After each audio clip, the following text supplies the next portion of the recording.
బాగున్న పళ్ళెంతో అతిశయం ఆ సీతాకోక చిలక ఒళ్ళెంతో అతిశయం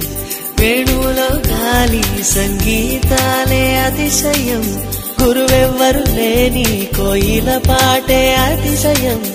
అతిశయమే అచ్చెరు వందే నీవేనా అతిశయం మాగిరులు ఈతరులు ఏ ఝరులు లేనప్పుడు ముందున్న ప్రేమేగా అతిశయం